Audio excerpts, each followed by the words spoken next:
je suis ravie de vous retrouver pour cette nouvelle vidéo où on va continuer de décorer notre mini-album Grange. Alors du coup, je vous montre comme d'habitude avant le matériel que je vais utiliser pour chaque page.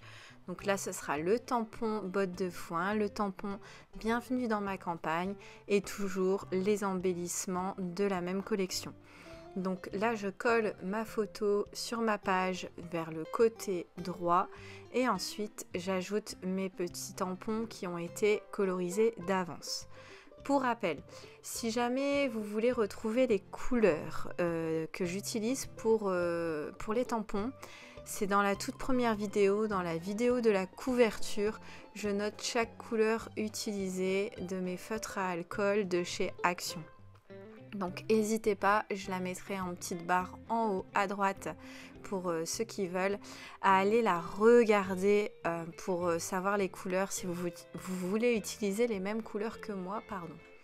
Donc là, je mets toujours des petits embellissements de type étiquette, des petits messages et je mets aussi le rond Viens, on s'aime, parce que c'est une photo où je pars avec mes chiens, je trouve que ça correspond super bien, qui fait partie de la planche d'étiquette. On passe à la planche du dessous où je vais utiliser l'aquarelle de chez Prima Marketing, la palette Décadente Paille. Donc là, je vais mettre une couleur un peu orangée. Je mets sur du masque, donc du masque, une pochette plastique, hein, vous n'êtes pas obligé d'utiliser du masque. Et je fais du coup mes taches. Donc ensuite, bien sûr, je vais attendre que ça sèche. Je nettoie tout de suite mon plastique derrière et je range mon aquarelle. Et là-dessus, je vais utiliser le dies Famille qui fait partie de la collection de dies numéro 14. Et je vais découper le mot famille. Donc je l'ai découpé dans un papier un peu doré texturé.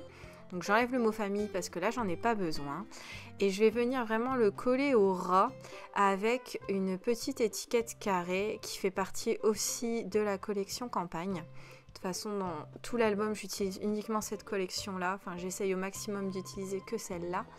Donc là je rajoute ce fameux petit dies que je colle bien avec l'étiquette juste par-dessus. Donc faites attention à ne pas mettre de la colle partout parce que sinon ça va se coller de l'autre côté. Il faut vraiment en coller que la moitié de votre étiquette. Alors je sais que ça peut paraître logique, mais c'est le genre de bêtises qu'on fait tout à un moment ou à un autre. Alors de l'autre côté de la page, on va venir encore utiliser un carré de la même planche d'étiquette. Là, je vais utiliser le Bienvenue chez nous et du coup, ça va cacher mon fond de l'étiquette de juste avant.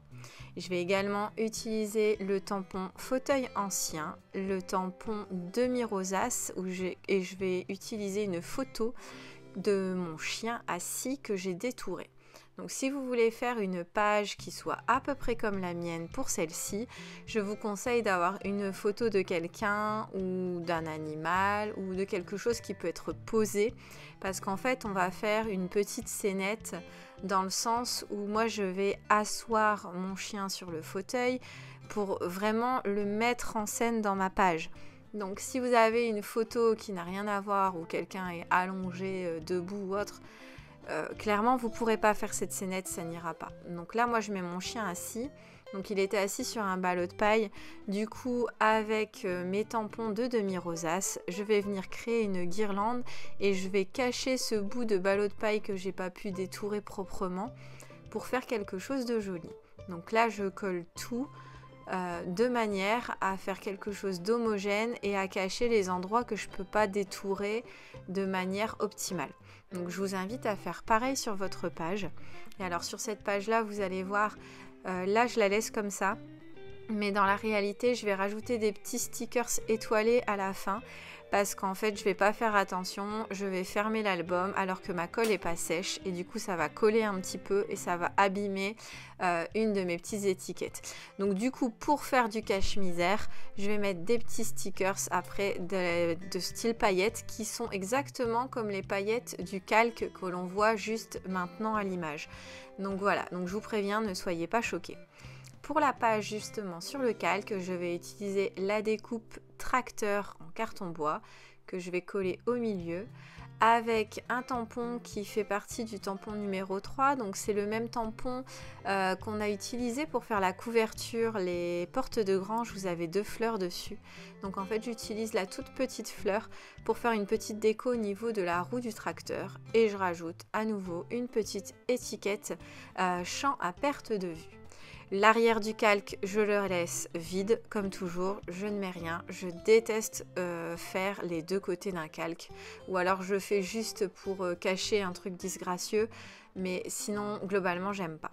Pour la page qui suit, je vais utiliser le tampon ardoise Ici on sème et encore une fleur du tampon numéro 3 avec les portes de grange, ce coup-ci l'autre fleur qui est plus arrondie. Et alors là, vous allez voir, j'ai beaucoup de bol.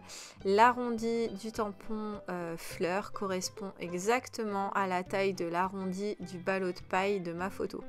Donc gros coup de bol, du coup on dirait vraiment que ça se met dessus.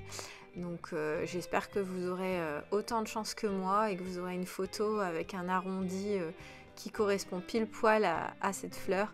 Bon, après sinon elle trouvera bien sûr une place tout ailleurs, il n'y a pas de souci, mais là c'est vrai que pour le coup j'étais super contente. Je rajoute également une petite déco à nouveau de phrases, des étiquettes de Dans ma campagne.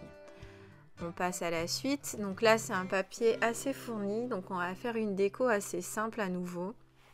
Je vais utiliser une photo en mode portrait avec le tampon échelle suspendue, des petites étiquettes à nouveau et la fameuse étiquette écrit bim bam boum, mon cœur fait bim bam boum. Donc je colle le tout simplement. J'en rajoute pas trop sur cette page parce que le papier est déjà très chargé, très coloré. Donc je veux pas que ce soit trop fourni. Donc dès que j'ai des papiers à motifs comme ça assez présents, celui du dessous c'est également le cas avec les poules. Globalement j'aime que ce soit très clean, sinon je trouve que la photo se perd dans l'ensemble et qu'on n'a plus les informations.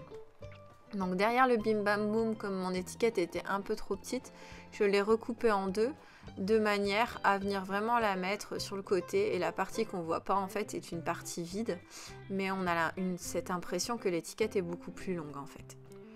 Pour la page qui suit, donc avec mon fond poule, je vais utiliser le tampon bouton d'or et marguerite et le tampon hortensia, sachant que je vais utiliser le mot naturel qui est sur le tampon hortensia.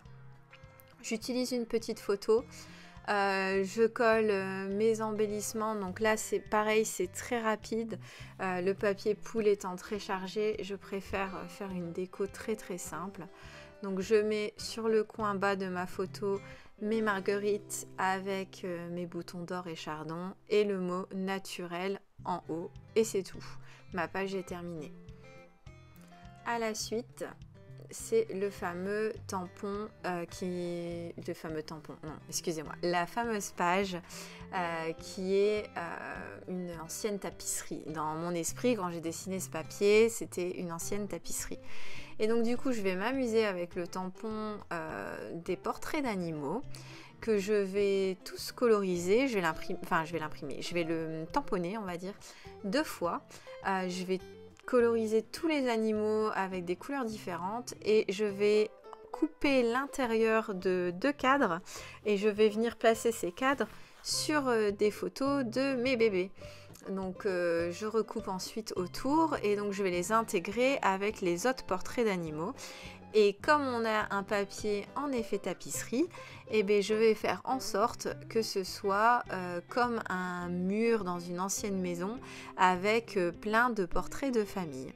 Donc là, c'est un petit travail de placement pour faire quelque chose d'assez homogène.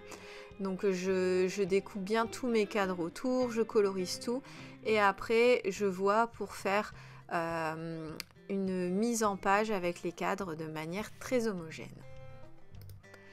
Après ça, ce sera tout pour cette vidéo. Je vais vous mettre les photos détaillées de chaque page et je reviens très vite vers vous avec la suite de cet album qui va encore se passer en 2 ou 3 vidéos parce qu'il y a énormément de pages sur cet album, donc je préfère vous faire plusieurs vidéos courtes qu'une seule très longue.